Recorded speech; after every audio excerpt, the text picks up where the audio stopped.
புதியதொரு தேசம் செய்வோம். மக்கள் புரட்சியால் அதை உறுதி செய்வோம். நமது சின்னம் போட்டு பாருங்க ஓட்ட, அப்புறம் பாருங்க நாட்டை. இருந்த காங்கிரஸும் மாநிலத்தில் இருந்த திமுக நினைச்சிருந்தா முள்ளிவாய்க்கால் படுகொலையை நிறுத்திருக்க முடியுமா முடியாத தலைவர்? கட்டாயம் முடியும்.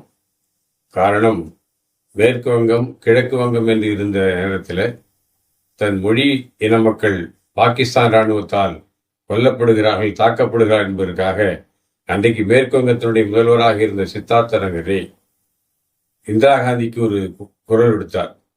உங்களுடைய இராணுவத்தை அனுப்பீர்களா அல்லது என்னுடைய காவல்துறை அனுப்பி நான் என்னுடைய மக்களுக்கு, என்னுடைய மொழியினம் சார்ந்த மக்களுக்கு தனி நாடு பெற்று தரட்டுமா என்ற ஒரு சொல்லாடலை வைத்தார்.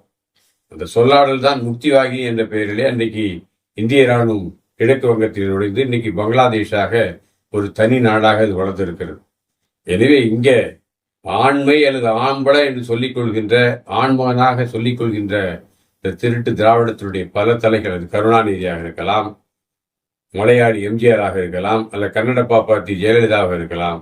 ஆனால் தமிழக மக்களுக்கென்று இவர்கள் இல்லை என்பதுதான் 100 விழுக்காடு உண்மை. அப்படி இருந்திருந்தால் 2009 மிகப்பெரிய கலவரம் தொடங்கப்பட்ட பொழுது மிகப்பெரிய மக்கள் போராட்டத்தை இங்கு நடத்தியிருக்க முடியும். எனவே இந்த மூன்று தலைமைகளும் அல்லது அதன் வழிவாக வந்திருக்கிற இன்றைக்கு அதிமுகவினுடைய தலைமை கூட அதற்கு ஏதுவாக இருக்காது என்பது என்னுடைய ஆணித்தரமான கருத்து. எனவே மாநிலத்தால் முடியாது, முதல்வர் நினைத்தால் முடியாது என்பது திமுக, திருட்டு திமுகவினுடைய வாதமாக இருக்கலாமே தவிர கட்டாயமாக அன்றைக்கு கருணாநிதி நினைத்திருந்தால், அதுவும் கருணாநிதி நம்பித்தான் காங்கிரஸ் ஆட்சியே இருந்தது.